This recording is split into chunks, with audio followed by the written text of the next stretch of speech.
하나님의 말씀은 요한일서 1장 1절로부터 10절까지 말씀입니다. 신약성경 388쪽입니다. 요한일서 1장 1절로부터 10절까지 말씀입니다. 요한일서 1장 1절 10절까지 말씀을 교독하시겠습니다. 제가 먼저 읽고 여러분이 이제 2절 읽겠습니다.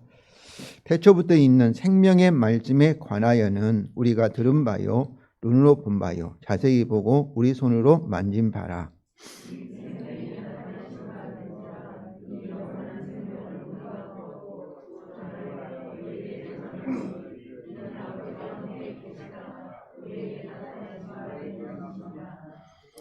우리가 보고 들은 바를 너희에게도 전함은 너희로 우리와 사귐이 있게 하려 함이니 우리의 사귐은 아버지와 그의 아들 예수 그리스도와 더불어 누림이라.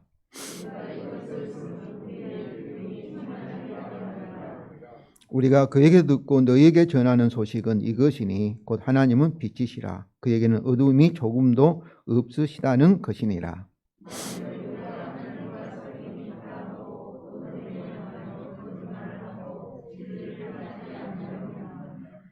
그가 빛 가운데 계신 것 같이 우리도 빛 가운데 행하면 우리가 서로 사귐이 있고 그 아들 예수의 피가 우리를 모든 죄에서 깨끗하게 하실 것이요.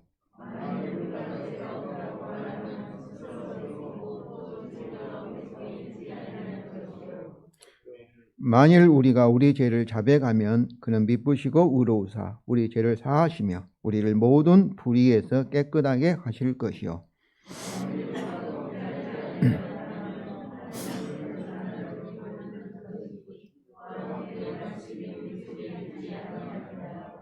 아멘.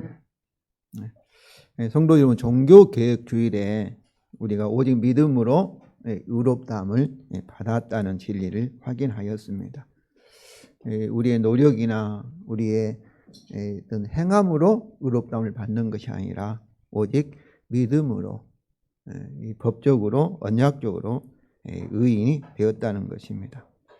이것은 우리를 대표하신 예수 그리스도께서 우리를 대신해서 우리를 위하여 우리의 죄에 대한 죄짐을 지시고 하나님께서 우리 인류에게 요구하신 창조 언약, 아담이 실패하였던 창조 언약을 언약대로 심판을 받으시고 창조 언약이 요구한 그 조건을 예수님이 다 완성하셨기 때문에 예수 그리스도의 복음을 믿는 사람에게는 하나님께서 죄가 없다 이렇게 언약적으로 법적으로 이게 선포해 주시는 것입니다. 그러므로 의롭다함을 받았다는 것은 하나님과 어떻다는 거예요? 바른 언약 관계가 바르게 되었다. 아담이 범죄하기 전에 에덴 동산에서 하나님과 아담과 하와 인류의 관계, 에덴 동산으로 돌아가게 되었다. 그런 의미입니다. 다시 말하면 하나님과 관계가 회복이 되었다. 우리가 죄를 지었다는 것은 우리가 하나님으로부터 저주와 사망의 심판을 받았다는 것은 사망이라는 것은 죽어서 없어지는 것이 아니고 하나님과 관계가 끊어졌다. 그런 의미입니다. 그런데 믿음으로 의롭다함을 받았다는 것은 이제 하나님과 관계가 회복이 되었다. 하나님과 사귀게 되었다. 하나님과 연합되었다. 하나님과 연결되었다. 그런 의미입니다. 성도 여러분, 오늘 본문을 여러분과 같이 살펴보는 목적은 우리가 입으로 주여 주여 믿는다 하면서 그냥 내 힘으로 세상 사람과 비슷하게 똑같이 살아가는 삶이 아닙니다. 저와 여러분은 누구의 힘으로 사는 거예요? 하나님과 연합되어서 우리에게 성령을 통해 흘러나오는 하나님의 생명으로 하나님의 능력으로 살아가는 삶이 그 무슨 삶이에요? 믿음의 삶인 것입니다. 우리가 교회를 다니면서 여러분을 통해 나타난 내 안에 있는 힘이 아니라 내 노력으로 내 의지로 나타나는 힘이 아니라 밖에서 주어지는 그런 하나님의 능력, 하나님의 기운, 에너지 그런 하나님의 생명이 우리에게 흘러나온 것을 여러분 경험과 체험을 통해서 알고 싶지 않으십니까? 하나님은 우리에게 이것을 알기를 원하십니다. 그래서 에베소서 1장 19절 우리 한번 찾아보겠습니다. 에베소서 1장 19절입니다. 사도 바울이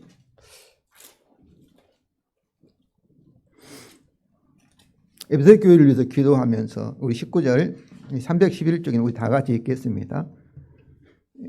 그의 힘의 유력으로 역사하심을 따라 믿는 우리에게 베푸신 능력의 지극히 크심이 어떠한 것을 너희로 알게 하시기를 구하노라. 믿는 우리에게 누가 베푸셔요? 하나님의 능력이 얼마나 큰지를 우리가 알기를 원한다. 이렇게 기도합니다.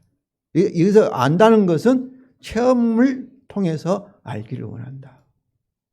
성도 여러분, 우리가 주일이면 이 교회에 나와서 하나님께 예배 드리는데 우리가 신앙생활에서 여러분을 통해서 나타나시는 믿는 우리를 통해 나타나는 하나님의 능력을 여러분 경험과 체험을 통해서 알고 싶지 않으십니까? 알고 싶지요.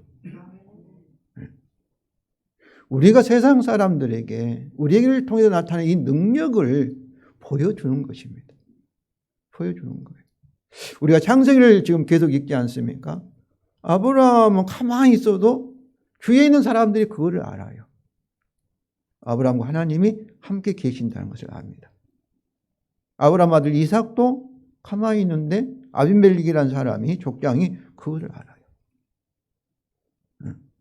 악한 야곱도 처가살이 하는데 그 장인 나반이 그걸 알아요, 몰라요? 알아요. 신기하게 이 자기의 어떻게 보면 딸들의 남편이니까 사위잖아요.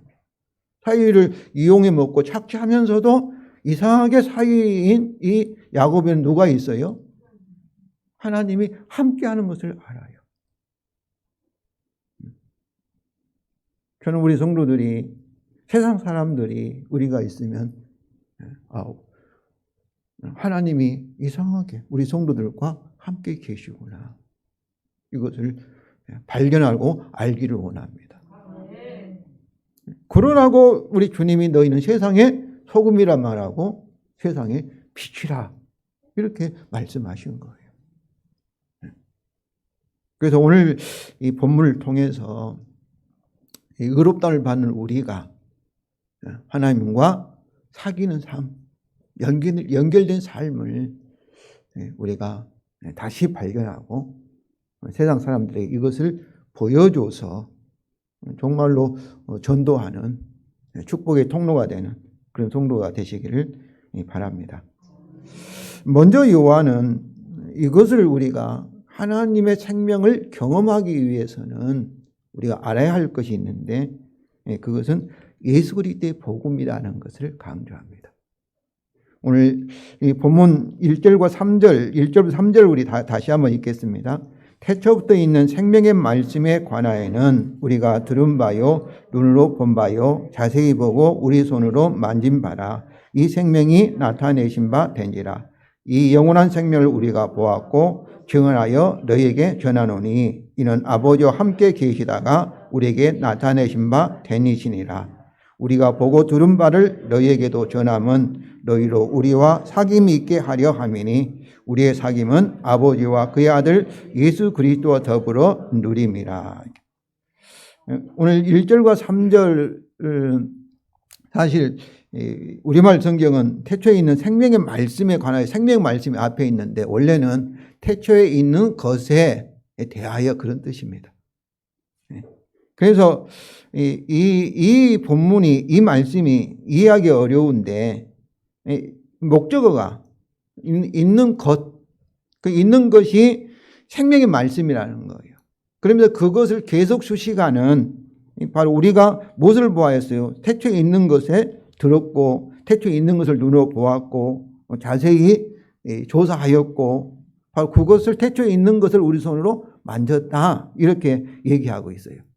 그래서 원래 이 1절부터 3절의 주 동사가 이 3절에서 우리가 보고 들은 바를 그 뭐겠어요? 태초에 있는 것이죠. 생명의 말씀을 너에게 전함은 이렇게 이 주어와 본동사가 3절에 나와요. 그럼 1절과 2절은 뭐냐? 온전한 문장이 아니에요. 태초에 있는 것, 태초에 있는 생명의 말씀을 앞에 놓고 그것을 계속해서 우리가 보았다, 우리가 만졌다, 우리가 자세히 조사하였다. 근데 그 생명이 아버지와 함께 있다가 우리에게 나타났다. 이렇게 설명하고 있어요. 그러면서 3절에 가서야 비로소 우리가 이것을 너희에게 전하는 목적은 이것이다. 이렇게 되어 있어요. 바로 이처럼 1절과 2절에 있는 내용을 앞에 둔 것은 뭐겠어요? 사도 바울이 이것을 아주 강조하고 있습니다. 생명의 말씀을. 그러면서 요한 일서 서신은 바로 1절과 2절에 있는 내용을 가지고 그것을 설명하고 그리고 그것을 성도의 삶에 적용한 것이 요한 일서의 서신이에요. 그러면 이 1절과 2절에 있는 생명의 말씀이 무엇입니까? 생명의 말씀은 예수 그리스도를 말씀하셔요.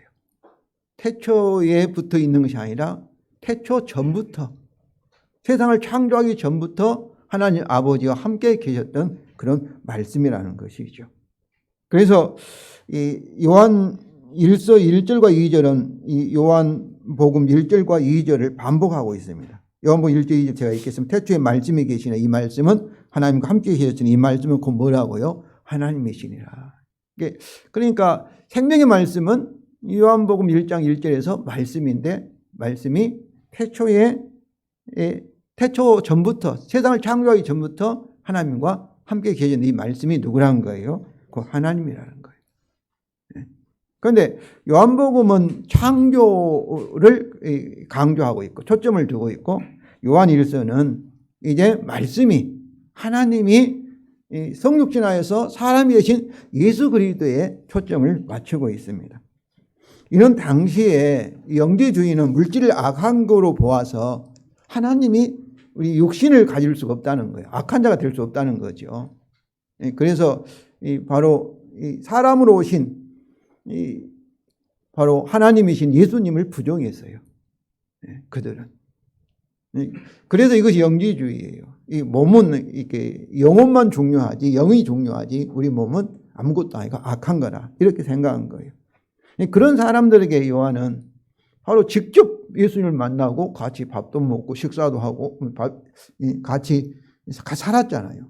손을 만지고 또 함께하고 보았고 말씀도 들었고 또 이 부활하신 예수님을 도마가 의심하니까 그 옆구리를 만져보았고 이렇게 확실히 예수님을 자기들이 보았던 것을 너에게 전한다는 거예요. 이처럼 이 사도 요한은 예수 그리스도의 복음, 태초에 하나님과 함께 계시다가 우리에게 사람으로 오신 예수 그리스도의 복음을 강조하고 있습니다. 그런데도 우리 주위에는 복음보다는 복음에는 관심이 없고 소위 새로운 계시, 계시 받았다, 그거에 관심이 있고 또 요한계시록 휴거라든지 14만 4천이 뭐냐든지 또 두 증인이라든지 또 7년 대환란이라든지 이런 것들에 지나친 관심을 가지고 있는 사람들이 많습니다. 특별히 이렇게 신천지 이단들은 이런 것 가지고 우리 성도들을 미혹하고 있어요. 그러나 성도 여러분, 참으로 사도 요한이 사도들이 강조하고 있는 또 성경 자체가 증거하고 있는 예수 그리스도의 복음에 여러분 집중하시고 최소한 하루에 3번 이상은 우리가 복음을 생각하고 복음을 여러분에게 전하시기를 바랍니다. 또 여기서 사도 요한은 생명의 1절엔 생명의 말씀을 하는데 이 말씀을 생략해 버리고 2절부터는 이 생명 또는 영원한 생명 이렇게 말하고 있습니다. 그러니까 말씀이 사람이 되신 예수 그리스도의 복음은 뭐라는 거예요? 예수님 자신이 생명이시고 그리고 예수님을 믿는 우리에게 뭘 한다는 거예요? 예수를 믿는 우리에게 생명을 주신다는 것을 강조하고 있습니다. 생명을 주신다는 것을. 그래서 요한일서 5장 12절 13절 우리 다 같이 읽겠습니다. 아들이 있는 자에게는 생명이 있고 아들이 없는 자에게는 생명이 없느니라. 내가 하나님 아들의 이름을 믿는 너희에게 이것을 쓴 것은 너희로 하여금 너희에게 영생이 있음을 알게 하려 함이니라. 그러니까 요한일서를 우리에게 성경으로 이렇게 서신을 써서 성도들에게 알려준 것은 무엇을 하기 위해서? 믿는 우리에게 뭐가 있어요? 하나님의 생명이 있음을 알게 하려 함이니라. 안다는 것은 경험하게 하려고 이렇게 요한 서신을 썼다 이렇게 말씀하고 있습니다. 그럼 성도 여러분, 생명의 말씀이 예수 그리스도의 복음을 믿는 우리에게는 뭐가 있어요? 하나님의 생명이 있음을 알고 그리고 체험하시기를 바랍니다. 이제 요한은 바로 생명의 말씀을 전한 목적을 이렇게 3절에서 제시합니다. 우리가 보고 들은 바를 너희에게 전함은 너희로 우리와 사귐이 있게 하려 함이니 우리의 사귐은 아버지와 그 아들 예수 그리스도 더불어 누림이라. 그러니까 복음을 전한 목적은 뭐예요? 먼저 우리와 사귐이라는 것은 교회가 하나다는 거예요. 모든 성도들이 예수 그리스도 안에서 한 몸이 되었다 하는데 그것은 뭐라는 거예요? 아버지와 그 아들 예수 그리스도와의 사귐을 말하는 거예요. 그런데 요한일서 1장이 5절부터는 우리의 사귐보다는 누구의 사귐을 초점을 맞추고 있어요? 하나님과의 사귐을 말하고 있기 때문에 우리가 이 하나님과의 사귐에 대해서 더 생각해 보고자 합니다. 그러면 요한은 복음을 믿음으로 우리에게 있는 생명을 뭐라고 얘기하고 있어요? 아버지와 그 아들 예수 그리스도와 더불어 사귐으로 정의합니다. 생명이 있다는 것은 예수를 믿는 사람에게 우리에게 영생을 주었다는 것은 하나님이 뭐 딱 띄어서 상자에 담아가지고 촛불을 주듯이 뭐 이렇게 우리에게 에따 가자라 하고 생명을 주어서 하나님과 따로 생명을 가진 것이 아니에요. 생명이 있다는 건 무슨 말씀이에요? 하나님과 우리가 연결되어서 하나님 생명이 성령을 통해 우리에게 흘러나오고 있다. 그런 말씀이에요. 지금 이 형광등에 지금 생명이 있어. 무슨 생명이 있어? 빛의 생명이 있는 거예요. 연결되어 있다 그 얘기예요. 생명이 있다는 것은. 죽었다는 것은 생명에서 하나님과 분리되었다. 그 말씀이에요. 사망이라는 것은.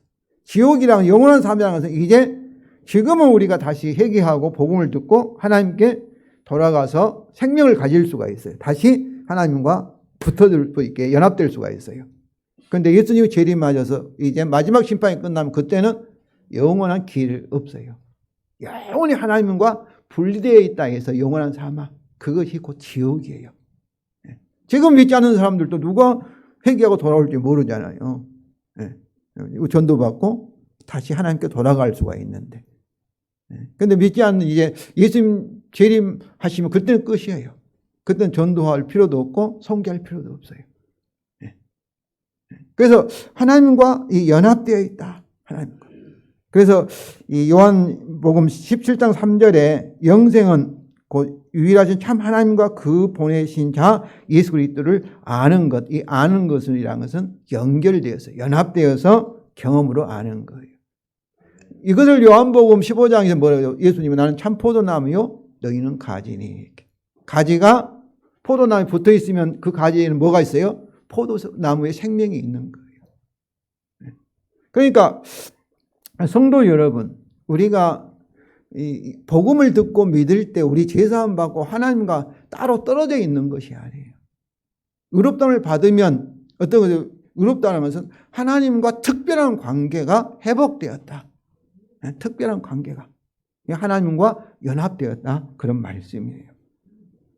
그래서 여기서 사귐이라는 이 단어는 코이노이아, 이것은 결혼 관계에서 부부 사이에 사용되는 단어예요. 남편과 아내가 서로 사귐, 하나가 되었다. 한 몸이 되었다. 특별한 이제 관계, 언약 관계, 결혼의 언약으로 맺었다. 이것을 나타내는 단어예요. 그렇기 때문에 이 사귐이라는 단어는 부부 사이에 뭐 요즘은 뭐 네 돈 내 돈 뭐 따로 이렇게 하지만 부부가 되면 공동으로 소유하잖아요.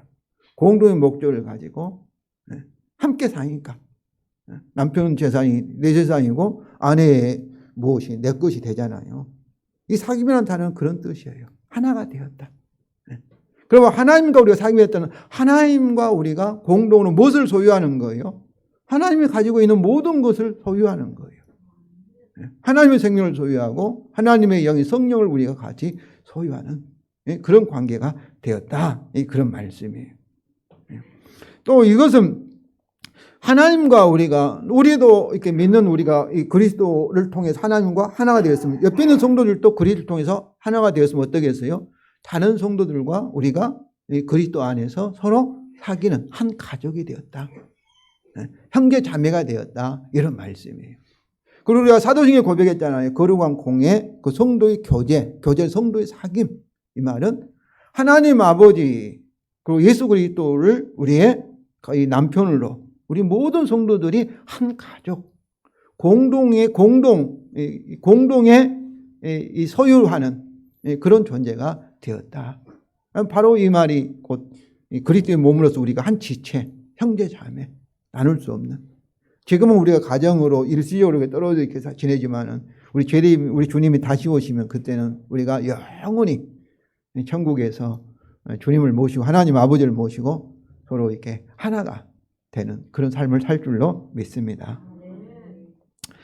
그러므로 성도 여러분, 이 복음을 통해 우리가 하나님과 이 연합으로 영생을 경험하고 있다면 여러분 어떠겠습니까? 하나님과 우리가 하나님 가족이 되었다면 기쁨이죠. 세상의 무엇과도 바꿀 수 없는 충만한 기쁨일 것입니다. 우리가 이렇게 사랑을 하면 어떻습니까? 사랑을 하면은 참으로 이렇게 얼굴도 예뻐진다잖아요. 제가 이 창세기를 준비하면서 참으로 7년 동안 이 야곱이 누굽니까? 나엘을 사랑하니까 7년을 하루같이 지냈다고 그렇게 표현되어 있어요. 얼마나 부당한 일이잖아요. 7년간 일해줬는데 속임을 당해가지고 그 언니하고 결혼을 하게 되고 또다시 사랑하는 나엘과 결혼하기 위해서 다시 7년을 또 이렇게 일해줘야 되는데 그런데 사랑하면 어때요? 그래서 사랑은 어떤 이 고난도 아픔도 견디게 하는 능력이다. 그렇게 제가 코멘트를 했는데요. 사랑하면 기쁘죠. 행복하죠. 하나님과 사귄다. 하나님과 하나 되었다는 것은 하나님과 사랑하는 사이가 되었다. 그런 말씀이에요. 부부가 한 몸이었던 부부가 사랑하는 관계 아니겠어요? 그렇기 때문에 참으로 우리가 서로 사귄다는 것은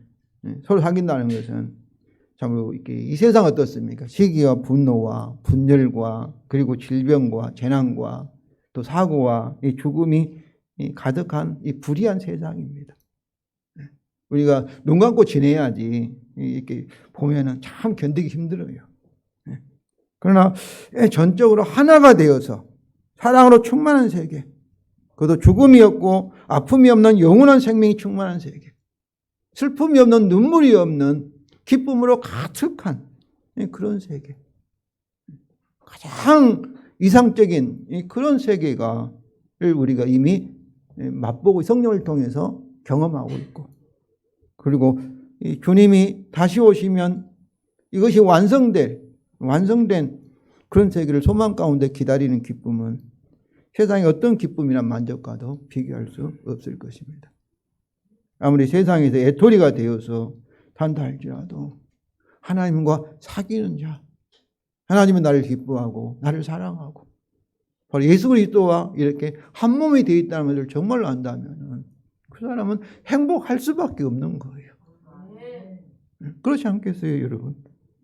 그럼 성도 여러분, 이것을 약속하는 복음의 새 언약으로 하나님 안에서 하나님 사랑으로 항상 여러분 기뻐하시고 즐거워하시기를 바랍니다. 이제 요한은 복음이 가져다주는 빛이신 하나님과 사귐을 소개합니다. 5절입니다. 5절 우리가 그에게 듣고 그는 예수님에게죠. 듣고 너에게 전한 소식은 이것이니 곧 하나님은 뭐라고요? 하나님은 빛이시니라. 그에게는 어둠이 조금도 없으시다는 것이니라. 하나님은 빛이시라고 긍정한 뒤에 그에게는 어둠이 전혀 조금도 없다 이렇게 강한 부정은 하나님의 빛이라는 것을 아주 강조하고 있습니다. 요한 복음이나 요한 서신들에는 빛과 어둠을 이렇게 대조해서 이렇게 많이 등장합니다. 빛은 진리죠.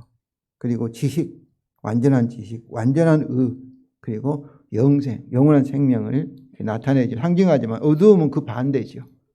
진리가 아닌 거짓이죠. 그리고 지식이 아닌 무지, 그리고 의가 아닌 죄와 불의, 그리고 생명이 아닌 사망을 상징합니다. 그러므로 빛과 어둠은 서로 이렇게 양립할 수 없죠. 우리도 이게 지하실에 캄캄하지 않고 전에 키니까 어둠이 물러가지 않습니까? 그러니까 빛과 어둠은 같이 있을 수가 없는 거예요. 그렇다면 하나님이 빛이신 분과 우리가 연결되어서 하나님의 생명이 우리에게 나타나고 있다고 한다면 우리는 어떠겠습니까?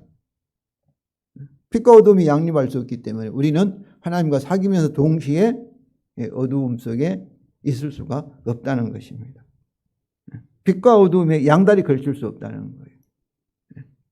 우리가 뭐 결혼하고 이렇게 아내와 남편 한 몸이 되어 서로 결혼 관계가 되었는데 다른 사람을 좋아한다.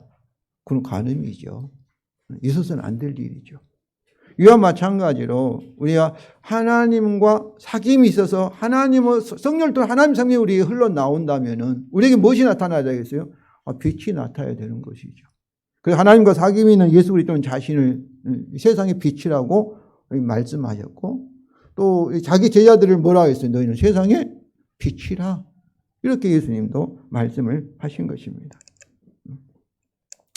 그래서 이제 사람들이 하나님과 예수님을 믿는다. 그 말은 같이 하나님과 사귐이 있다고 말하면서 이제 잘못된 어둠에 살고 있는 사람들에 대해서 세 가지의 잘못된 생각을 가정하면서 빛이신 하나님과 사귐이 무엇인지를 차례대로 설명하고 있습니다. 첫째로 하나님과 사귐이 있다 하면서 어둠에 행하는 것입니다. 6절이죠. 6절 우리 다 같이 읽겠습니다. 만일 우리가 하나님과 사귐이 있다 하고 어둠에 행하면 거짓말을 하고 진리를 행하지 아니함 이거니와. 여기서 행한다는 것은 현재 시제로서 계속 습관적으로 어둠 가운데 계속 행하고 있는 것입니다. 그러니까 어둠의 생활 방식이에요. 전혀 하나님과 사귄다 하면서 예수님을 믿고 하나님과 연합되어서 하나님을 사귄다고 하면서 전혀 하나님의 생명이 나오지 않는다. 그 사람은 뭐라는 거예요? 하나님과 사귐이 있다고 할 수가 없다는 거죠. 그의 신앙 고백은 믿는다는 것은 거짓말이고 그리고 진리신 예수님을 따르는 것이 아니다는 것입니다. 그러니까 이건 대조적으로 빛이신 하나님과 진정한 사귐은 7절이죠. 우리 다 같이 읽겠습니다. 그가 빛 가운데 계신 같이 우리도 빛 가운데 행하면 우리가 서로 사귐이 있고 그 아들 예수의 피가 우리를 모든 죄에서 깨끗하게 하실 것이다. 너무나 당연한 말씀이 설명이 필요 없죠. 하나님과 연결되어 있으면 어떠겠어요? 하나님의 빛이 우리에게 흘러나올 수밖에 없는. 하나님 생명이 빛의 생명이니까. 우리가 포도나무인데 가지에 붙어 있으면 그 포도나무에 포도잎이 꽃이 피고 무슨 열매가 맺겠어요? 포도 열매가 맺을 수밖에 없는 것처럼 바로 우리가 믿는 우리에게는 하나님의 생명이 성령으로 흘러나오기 때문에 빛의 생활을 할 수밖에 없다는 것입니다. 그런데 여기서 7절에서 빛 가운데 행하면 우리가 서로 사귐이 있다. 서로가 하나님과 우리 사이에 사귐이 있다. 그것도 포함되겠지만은 우리가 서로 이 말은 뭐겠어요? 성도들 사이에 서로 사귐이 있다. 이런 말씀입니다. 다른 사도들 포함해서 우리가 성도들 사이에 사귐이 있다는 거예요. 근데 이것을 거꾸로 보면 어떠겠어요? 성도들 사이에 사귐이 없다. 성도들 사이에 서로 사랑하지 않고 막 미워한다. 그럼 뭐겠어요? 아무리 하나님을 믿는다 하고 이렇게 내가 예수를 믿는다 해도 그 사람이 뭐겠어요? 그 사람은 하나님과 사귐이 없다는 것입니다. 그러니까 어떤 사람들은 그래요. 6절에서 어두움에 행하는 것은 다른 성도들과 상관없이 나와 하나님과 관계만 바르면 된다. 이렇게 주장하는 사람들도 있어요. 그러면서 다른 성도를 미워하고 저주하고 또 싸우고 막 교회를 분리하면서 또 그렇게 하면서 그 사람 뭐라고 해요? 하나님을 위해서 진리를 위해서 나는 이렇게 한다고 이렇게 주장하는 사람들도 있어요. 근데 요한일서 4장 8절 우리 다 같이 읽겠습니다. 사랑하지 아니하는 자는 하나님을 알지 못하나니 이는 하나님이 사랑이십니다. 그러니까 다른 성도와 이 사귐이 없는 사람은 뭐겠어요? 하나님과 알지도 못한다. 하나님과 사귐이 없다. 이렇게 말씀하는 거예요.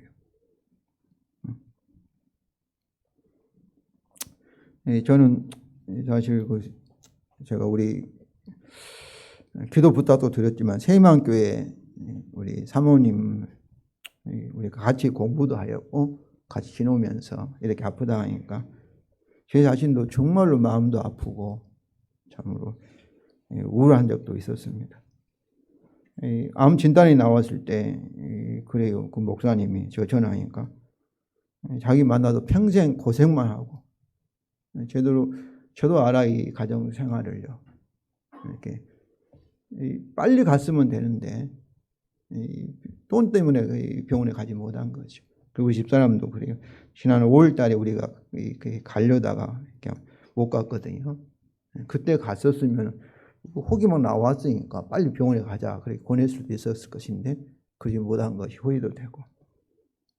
그래서 자기가 이 옷도 한 벌도 사보지도 못하고 어디 놀러 가보지도 못해서 그것이 이렇게 참 이렇게 마음이 아프다. 그래서 그때 들을 때는 제가 호통을 쳤어요. 목사가 되어가지고 왜 그러냐. 주를 위한 고난인데 아픔인데 그 말을 했어도 내가 전화 끊고 나서도 제 자신도 정말로 마음이 아팠어요. 눈물이 나고.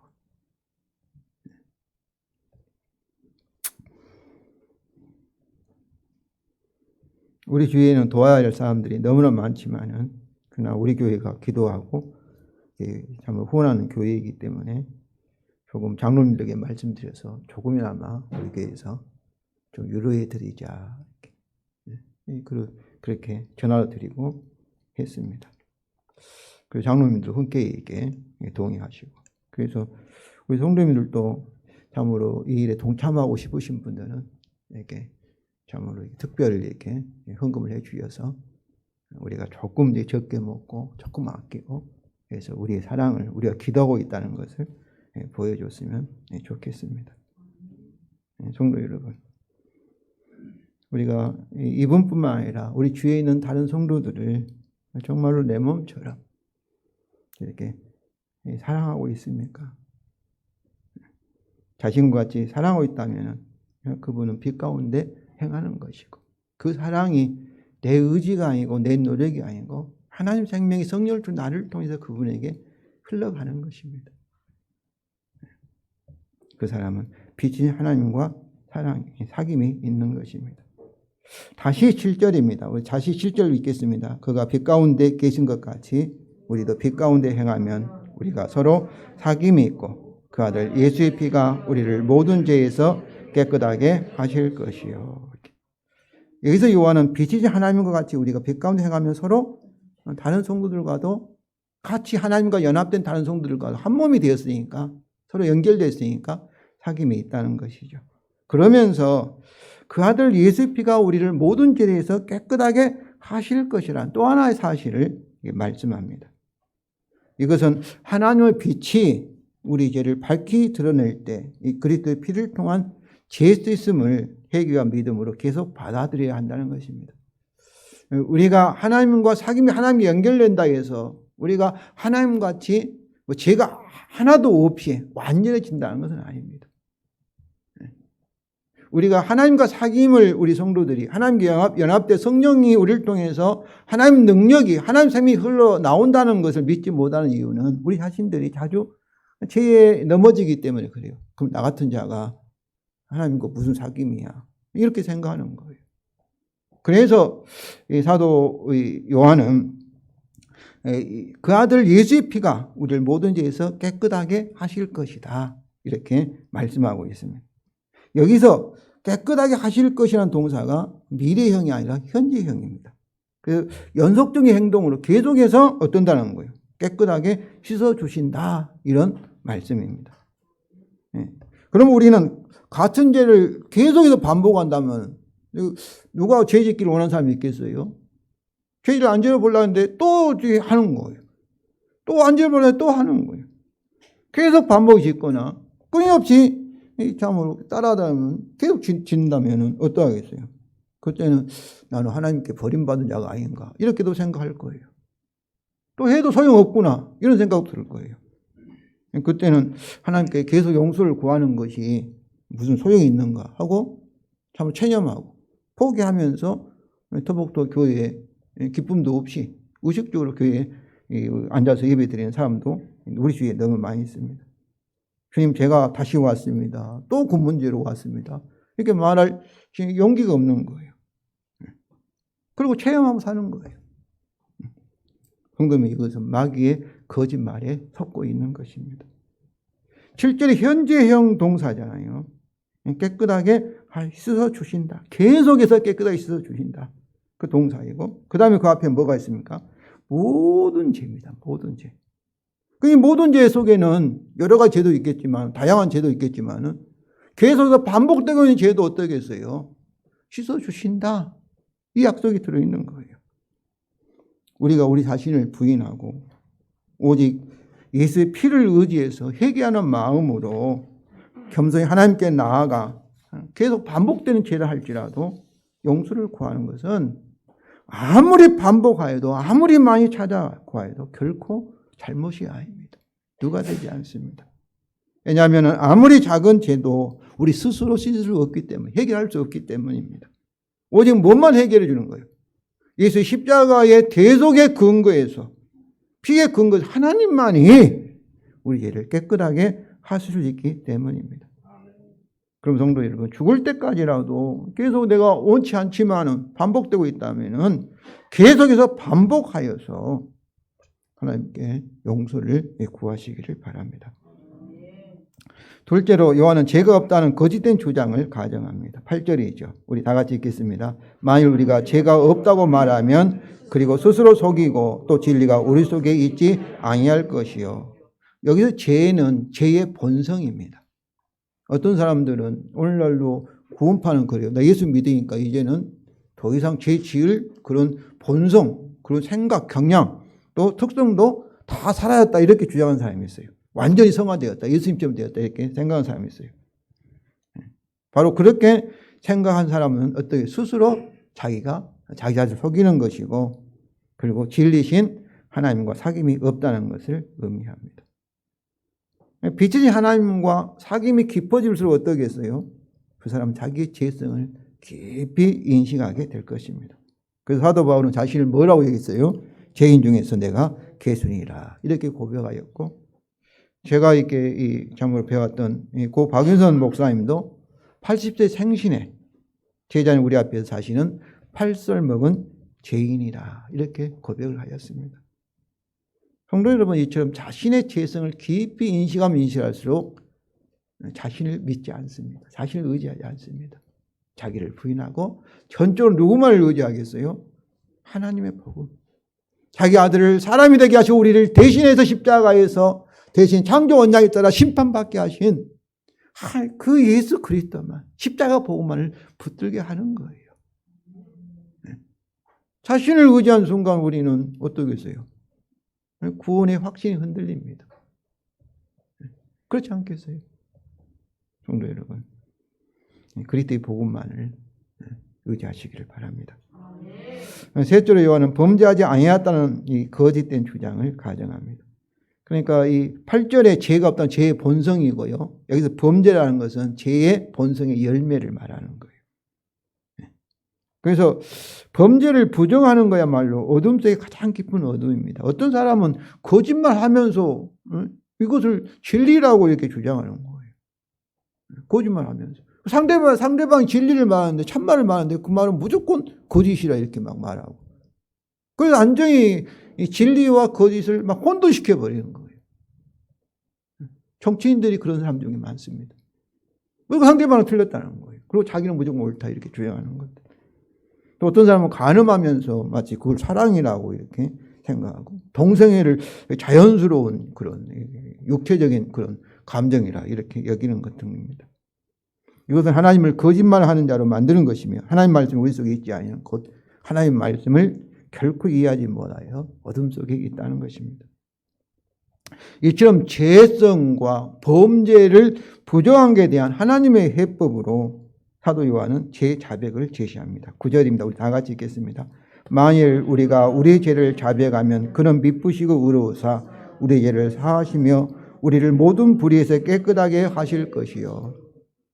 저는 9절 말씀을 아주 좋아합니다. 미쁘시고 의로우사. 이렇게. 우리 죄를 자백하면 하나님이 반드시 우리 죄를 사하시고 우리를 모든 불에 깨끗이 하신다는 근거로서 여기서 미쁘시고 의로우사. 우리말 성경은 죄를 이렇게 단수되어 있는 원래는 죄들을 말합니다. 그러므로 잘못된 생각이나 말과 행동과 태도 등 자세히 구체적으로 고백한다는 의미입니다. 하나님과 사귐을 계속하려면 우리에겐 죄성이 있고 범죄가 있으니까 우리 애들 하나님께 고백하고 그 용서를 받아야 합니다. 우리가 죄들을 자백하면 하나님은 반드시 어때요? 우리 죄를 사하시며 모든 불에 깨끗하게 하실 것입니다. 그 이유가 무엇이죠? 첫째, 하나님이 미쁘시다, 신실하시다. 하나님은 거짓말 하실 수 없다. 그런 말씀입니다. 이것은 하나님은 복음의 새 언약을 통한 약속을 반드시 지키시는 분이시라는 것이죠. 둘째는 하나님이 의로우시기 때문입니다. 이건 역시 하나님은 새 언약을 잘 지키시는 의로운 분이시라는 거예요. 만약 하나님이 언약대로 우리의 자백된 죄를 용서하지 않으시면 어떻게 되는 거예요? 그때는 의로운 분이 아니라 불의한 분이 되어버린다는 것입니다. 그래서 그 언약에 따라 하나님은 어때야 돼요? 불의하시면 언약에 따라 심판을 받으셔야 되는 거죠. 성도 여러분, 이건 상상할 수가 없습니다. 그러므로 우리가 우리 죄를 자백하면 하나님은 어때요? 반드시 우리 죄들을 사하시고 우리를 불의해서 깨끗하게 하실 것입니다. 이것이 창조 언약에 따른 하나님의 언약적인 의무입니다. 하나님이 하시면 하시려고 하고 그런 거 아니에요. 선택할 수 없어요. 하나님이 약속하셨으니까. 이는 하나님 아들 예수 그리스도가 우리를 대표한 창조 언약을 십자가의 죽음으로 다 이루셨기 때문에 이제 바로 예수 그리스도의 복음을 우리가 십자가의 복음을 붙들고 하나님 앞에 의지해서 우리 죄를 자백하면 하나님은 창조 언약에 따라 우리를 어때야 되겠어요? 하나님도 언약을 지키셔야 합니다. 성도 여러분, 이것이 우리에게 복음입니다. 그럼 성도 여러분, 죄들을 하나님께 자백하셨으면 어떠겠어요? 하나님께서 우리 죄를 사하시며 우리를 모든 불의에 깨끗하게 하셨음을 성도 여러분 믿으셔야 합니다. 내 마음속에 하나님 용서하실 거 의심이 들 때도 그건 거짓말이다. 이렇게. 하나님 반드시 미쁘시고 의로우시기 때문에 내 죄를 용서하실 수밖에 없다. 그 죄책감이 있으면 그것도 거짓된 감정입니다. 하나님이 용서했는데 나는 용서하지 못했다고 생각하고 두려워하고 죄책감을 가지면 어떠겠어요? 하나님과 사귐이 즐겁지가 않을 것입니다. 그러므로 죄를 자백하였으면 믿음으로 하나님이 용서하셨다. 나는 이제 하나님과 바른 관계, 사귐을 우리가 즐기셔야 합니다. 그러나 넘어지면 어떠겠어요? 다시 고백을 또 사죄의 기쁨을 즐기시고 다시 넘어지면 다시 고백을 통해 하나님과 사귐을 믿음으로 계속 주장하시고 즐기시기를 바랍니다. 성도 여러분, 우리는 믿는 예수 그리스도의 복음은 우리를 언약적으로 의인이 되게 하며 성령을 통하여 반드시 하나님과 연합에 이르게 하는 것입니다.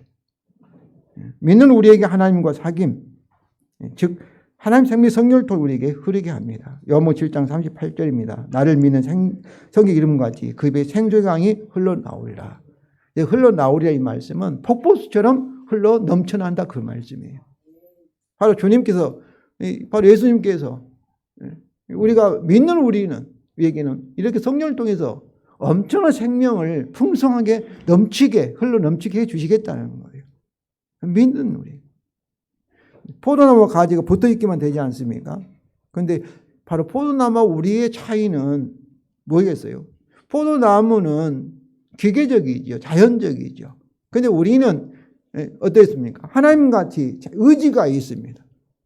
하나님 믿을 수 있고 거절할 수도 있는 선택할 수 있는 자유를 가지고 있어요. 그러니까 믿음을 강조하는 거예요. 성도 여러분, 하나님과 내가 연합되어 있다. 나는 내 힘으로 사는 존재가 아니고 하나님의 능력으로 하나님 생명으로 하나님 주신 자원으로 살아가는 사람이다 하고 자신을 부인하고 하나님을 전적으로 하나님께 여러 자신을 맡기면은 우리가 시편 8편에서도 어린아이와 젖먹이로 권능을 세우신 이여 그러지 않습니까? 우리를 통해서 하나님의 권능이 능력이 성령을 통해서 나타나게 될 것을 저는 확신합니다. 그래서 사랑이라는 열매가 나타날 수밖에 없어요. 그러나 우리가 아직 완전하지 않지요. 아직도 제 본성이 있고 그로 인해서 우리가 이 열매를 범죄를 할 수가 있습니다. 그때마다 자백을 통해서 하나님의 용서로 하나님의 사귐을 계속 믿음으로 즐기시기 바랍니다. 복음의 새 언약에 따라 하나님과 사귐의 완전한 열매인 하나님의 영광의 구원이 우리를 기다리고 있습니다. 성령을 통해서 현재 우리에게 복음의 풍성한 열매, 하나님의 생명, 하나님의 빛이 강하게 나타나기를 원합니다. 성도 여러분, 이 신칭을 받는 우리는 그날을 확신하며 소망 중에서 하나님 사귐을 기쁨으로 즐기시기를 바랍니다.